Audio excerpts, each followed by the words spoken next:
Notion a sorti une fonctionnalité liée à Notion AI que j'adore.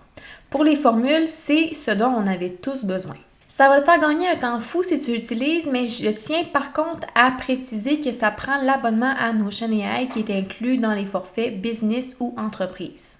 Personnellement, j'ai l'abonnement business et avec les fonctionnalités récentes qui sont sorties de Notion AI et celles qui s'en viennent, je suis vraiment contente d'y avoir accès. Donc, on va passer directement au sujet de la vidéo. Donc, la fonctionnalité, c'est le fait qu'on peut maintenant utiliser le AI pour créer des formules à notre place. Donc, si j'ai une base de données et que j'ajoute une propriété formule, je vais maintenant avoir un espace pour écrire un prompt pour donner les instructions à Notion AI pour créer ma formule. Donc, on va faire des exemples ensemble, puis on peut trouver la fonction directement en ajoutant formule. Ici, donc le petit rectangle blanc qui nous permet d'écrire ici, écrire, corriger ou expliquer une formule. Donc, la formule est encore dans le même espace qu'avant. Puis maintenant, on a l'espace Notion AI juste en haut. Je fais une toute petite pause avant de passer aux exemples pour te dire que si tu as une entreprise de service, tu peux te procurer dès maintenant Notion System qui va t'aider à gagner beaucoup de temps et à centraliser ton entreprise avec Notion. Donc, le lien est sous la vidéo. Donc, le premier exemple qu'on va faire, ça va être de créer des messages personnalisés en fonction de la date due des tâches. Donc, c'est ce que je vais lui demander.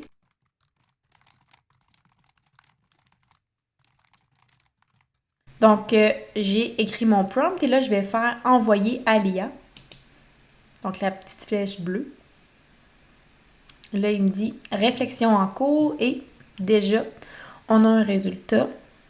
Donc, ça semble fonctionner. Donc, je vais fermer ici et je vais voir. Donc, en retard de 211 jours, en retard. Si je mets une date actuelle, bientôt, un jour restant. OK, je vais maintenant lui demander d'afficher la bonne phrase en fonction de si on a un jour ou des jours qui prennent un S. Donc là, il m'a mis un S entre parenthèses, mais je voudrais qu'il soit assez intelligent pour dire si c'est un jour, on ne met pas de S.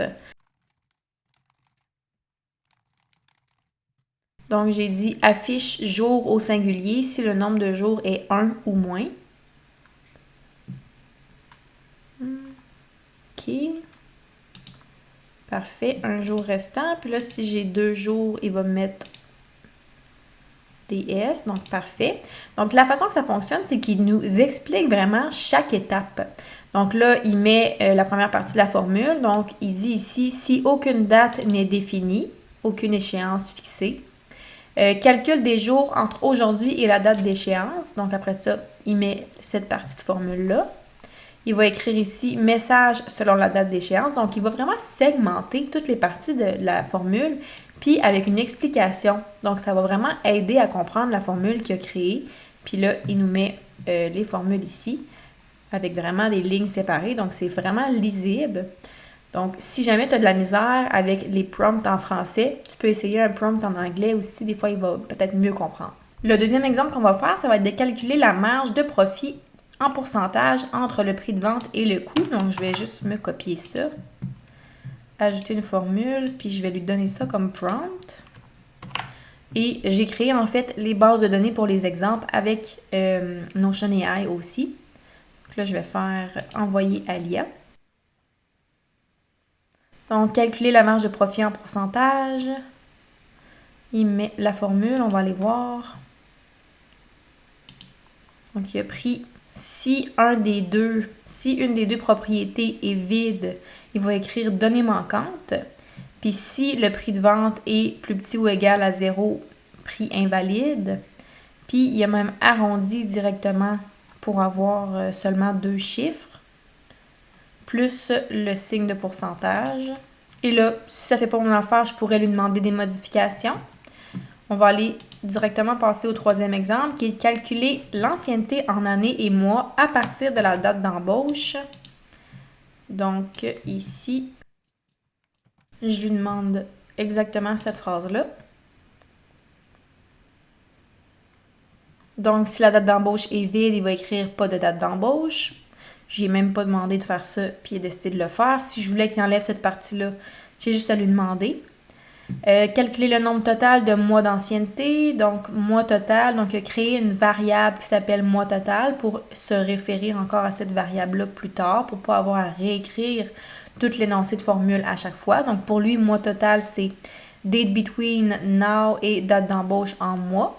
Après ça, extraire les années complètes, donc il s'est créé une variable qui s'appelle année.